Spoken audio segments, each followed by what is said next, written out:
Kembali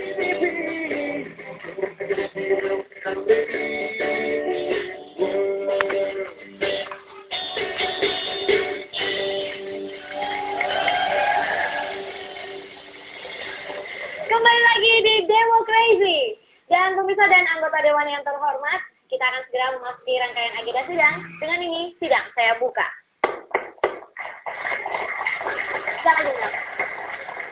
Ya pemirsa, Agus seorang lulusan SMA yang sehari-harinya bekerja mengelola sebuah apotek di daerah Karawang, Jawa Barat, menang melawan Citibank ketika maju di pengadilan tanpa didampingi oleh seorang pengacara. Nah, sebenarnya apa sih yang menjadi permasalahan pokok antara Agus dan pihak Citibank ini? Lalu mengapa dia begitu nekat untuk maju ke pengadilan tanpa didampingi oleh seorang pengacara? Ini akan menjadi agenda sidang kita yang pertama, Maju Tak Gentar ala Agus Suwanto. Dan tentunya untuk membicarakan masalah ini sudah hadir bersama kita di sini Pak Agus Suwanto. Kita berikan tepuk tangan. Selamat malam Pak Agus. Terima kasih sudah hadir di demonstrasi pada malam hari ini. Silakan pimpinan. Iya Pak Agus, ini bisa diceritakan mungkin secara singkat awal mulanya kenapa bisa kasus ini bisa sampai ke pengadilan? Terima kasih pimpinan. Awalnya adalah saya merasa ada hak-hak saya yang dilanggar, yaitu bahwa Citibank itu telah memungut biaya pembayaran via ATM BCA dan biaya materai menurut kami itu secara tidak sah dan melawan hukum. Karena pungutan itu tanpa didasari alasan dan dasar hukum yang jelas. Dan saya sudah melakukan somasi kepada Citibank untuk menuntut penjelasan atas alasan dan dasar hukumnya. Ternyata Citibank tidak bisa menjawab dan menunjukkan alasan dan dasar hukum yang jelas. Sehingga dengan mendasarkan pada tidak bisa dijawabnya alasan itu, saya mengajukan tuntutan di pengadilan. Pak Agus, ini ya. Menariknya Anda mengajukan ke sini adalah karena adanya kelulusan SMA. Betul. Ya, kemudian Anda berbicara soal dasar hukum, formasi. Betul. Nah, bagaimana Anda seorang yang hanya lulusan SMA yang tentu seharusnya buta soal hukum, mengerti dan paham soal ini dan berani melakukan gugatan kepada sebuah bank yang besar? Terima kasih dari fraksi partai Main mata. Ya, mudah-mudahan kita nggak main mata gitu kan. Kalau kita jangan main gila aja. Oh gitu. Baik.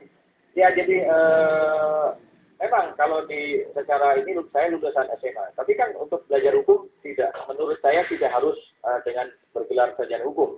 Karena kan kita juga bisa belajar membaca buku, bisa dari internet, dari segala macam gitu kan. Dan hukum itu menurut saya juga menggunakan logika. Jadi kalau menurut saya logikanya itu tidak masuk akal, artinya juga tidak masuk logika hukum. Gitu intisarinya gitu. Jadi saya berani menggugat sebuah bank yang sebesar Citibank ya karena saya merasa ada hak-hak saya yang dilanggar. Dan pada saat saya menuntut dasar hukum Anda untuk melanggar hak saya, dia tidak bisa menjelaskan. Jadi saya terpaksa harus menuntut di pengadilan karena ini kita adalah negara hukum, Rechtsstaat, bukan negara kekuasaan maksat. Jadi saya melalui jalur hukum karena saya juga tidak ingin adanya main hakim sendiri. Pak Agus tahu Rechtsstaat, negara hukum katanya. Itu kan kalau itu aja nakta. Itu berarti kalau udah kayak Rechtsstaat. Ya Pak Agus, kenapa sih Anda tidak menunjuk seorang pengacara saja? Ya awalnya saya pernah menunjuk satu orang pengacara, kantor hukum pengacara yang cukup besar di Indonesia dan kalau saya boleh katakan itu paling terbesar di Indonesia karena di bawah pimpinan seorang pengacara yang sangat terkenal, sangat kondang, sangat senior dan merupakan pakar hukum terkenal di Indonesia. Tapi ternyata beliau ini bukannya membela saya, tapi malah menzolimi dalam tanda kutip saya. Dizolimi? Saya dizolimi karena saya sudah membayar legal fee, sudah memberikan 2 surat kuasa khusus yang sampai hari ini belum saya tarik. Tapi ternyata dia tidak mengajukan gugatan meskipun sudah menerima fee dari saya dengan alasan yang sangat tidak masuk akal dan di luar alasan hukum. Itu yang membuat saya... Apa alasannya? Dia berdasarkan pada kode etik advokat kalau tidak salah pasal 8 huruf G. Padahal itu sudah ditangani hampir 8 bulan. Nah kurang lebih sebetulnya pasal 8 itu advokat bisa mengundurkan diri apabila merasa tidak pengacara ini tidak bersedia untuk mendampingi Anda seterusnya. Kemudian Anda memutuskan untuk solo karir aja. Ya pada awalnya saya sangat yakin karena beliau ini mengatakan kasus saya ini strong case, sangat kuat gitu ya. Tapi ternyata pada saat dalam perjalanannya itu beliau sudah mulai maju mundur. Kemudian ada intervensi campur tangan dari pemilik kantor advokat ini. Kenapa Anda tidak mencari advokat pengganti gitu yang lain?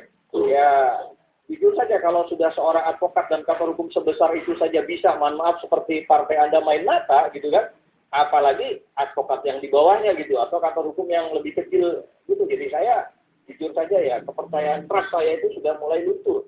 Sehingga saya percaya dengan kemampuan saya gitu kan, meskipun saya lulusan SMA, saya mencoba mempelajari buku-buku segala macam dan saya menganalisa dari kasus demi kasus ini. Enggak, kalau advokatnya melihat bahwa kasus ini sebenarnya posisi Anda lemah, jadi nggak mungkin menang, jadi kemudian dia tidak meneruskan untuk lanjut. Nah, apa yang membuat Pak Agus menjadi yakin terus melanjutkan kasus ini hingga pengadilan? Penilaian advokat bahwa kalah menang itu adalah sah saja. Tapi kan kewajiban hukum dia setelah dia menerima pembayaran dari saya dan surat kuasa khusus dari kewajiban hukum dia adalah mengajukan gugatan. Karena yang menentukan kalah menang benar salah itu bukan advokat, tapi hakim di pengadilan. Jadi kalau dia mengatakan bahwa saya tidak kuat atau kuat, itu dia sudah prematur menurut saya gitu kan. Karena di awalnya dia mengatakan sangat kuat, tapi kemudian di tengah perjalanan setelah 6 bulan kemudian dia menjilat sudah dalam tanda kutip dengan mengatakan katanya tidak kuat. Saya bingung tidak kuatnya ini di mana gitu. Akhirnya kasus itu bergulir tanpa ada pengacara. Akhirnya saya mengajukan somasi juga kepada kantor pengacara ini agar supaya dia menjalankan kewajiban hukum ya. Karena setelah saya melakukan somasi 2 kali tidak mau ya mau nggak mau saya harus mengajukan gugatan di pengadilan sendiri gitu. Anda melakukan itu tanpa ada bantuan hukum dari siapapun, Pak Agus? Waktu pertama menggugatnya sama sekali, tapi pertama kali itu waktu saya membuat draft gugatan itu dibikinkan oleh Bapak David Tobing saat itu, dia yang membuatkan. Untuk selanjutnya gugatan kedua itu pure saya maju sendiri, karena jujur saya menggugat Citibank itu bukan hanya 1 gugatan, tapi 15 gugatan. Pak fraksi main mata, jadi 15 gugatan. Dan Januari ini itu nggak termasuk gugatan cerai kan Pak? Oh belum. Saya kalau gugatan cerai kayaknya tidak mungkin. Pak Agus kan banyak kasus di luar sana. Bercanda kok Pak. Iya. Orang kecil versus sama pihak yang berduit itu pasti kalah gitu Pak. Apa yang membuat Anda begitu berani melawan perusahaan sebesar Citibank? Ya itulah, saya ingin membalikkan image bahwa kebenaran adalah kebenaran, gitu kan menurut saya. Bahwa saya ini juga meyakinkan di Indonesia bahwa ternyata orang seperti saya gitu kan, yang katanya lulusan SMA, ternyata faktanya hakim itu bisa setuju dengan pendapat saya. Tadinya saya seseorang yang logika berpikirnya seperti masyarakat awam, tapi ternyata setelah saya akomodir di dalam gugatan-gugatan saya, ternyata hakim bisa menyetujui pendapat saya, sehingga mungkin logika berpikir saya dianggap oleh hakim sebagai logika hukum. Jadi permasalahan ini adalah kan sekarang Pak Agus kamu udah kayak advokat ya. Wow. Mengalir ya. Jadi gini, saya sebagai anak muda. Iya, udah tahu anak muda. Ya. Harus disebut terus. Saya ini sebenarnya salut sama Mas Agus ini. Saya juga punya kartu kredit, saya 5 loh. Banyak. Tapi saya nggak pernah bermasalah sama Bang. Bayar kartu kreditnya benar gitu. Tepat waktu. Jadi saya itu setiap bayar menggunakan kartu kredit yang banknya pas. Bang apa? Kartu kredit bank musuh. Ada ya? Maaf, Pastor ya. Pantesan tagihan saya tiap bulan membengkak. Terus istri saya komplain, ini kok ada transaksi beli lingerie. Itu buat siapa? Jangan-jangan Anda yang pakai. Nah, itu buat kadonya Mas kadonya. Sembarang enak aja. Makanya kayak saya kemana-mana kartu kredit saya nggak pakai. Wah, jauh pakai uang cash ya kemana-mana ya. Siapa dong? Kartu keluarga. Itu banget tuh ngantunginnya gitu. Iya. Ya, Bang, apa harapan Anda? ya saya berharap pada saat hakim di pengadilan tinggi nantinya juga bisa sependapat dengan majelis hakim di pengadilan negeri, termasuk juga majelis hakim kasasi itu bisa sependapat dengan pertimbangan majelis hakim di bawahnya, sehingga kalau putusan inkrah ini itu Citibank harus mengembalikan demi hukum kepada masyarakat biaya tambahan yang kalau dipungut secara ilegal, yaitu biaya pembayaran via ATM BCA sebesar 5.000 setiap bulannya yang kemudian dinaikkan menjadi 7.500 setiap bulannya, dan diameternya Rp6.000 setiap bulan. Dan jangan salah, nasabahnya itu 3,5 juta. Jadi Anda bisa hitung aja. 3,5 juta kali 6.000 ditambah 7,5, 13.500. Itu untuk 1 bulan. Jadi sekitar 40 miliar 1 bulan. Dan ini pungutan sudah dikenakan dari tahun 2000. Anda bisa bayangkan. Ya. 40 miliar 1 bulan. 1 tahun para bayar. Baik, kita harapkan kasus ini tidak terulang lagi ya Pak ya, dan cepat diselesaikan juga, cepat mendapatkan solusinya. Ya. Dan kita berikan tepuk tangan sekali lagi untuk hadir Pak Agus. Terima kasih sudah hadir dengan kita pada malam ini.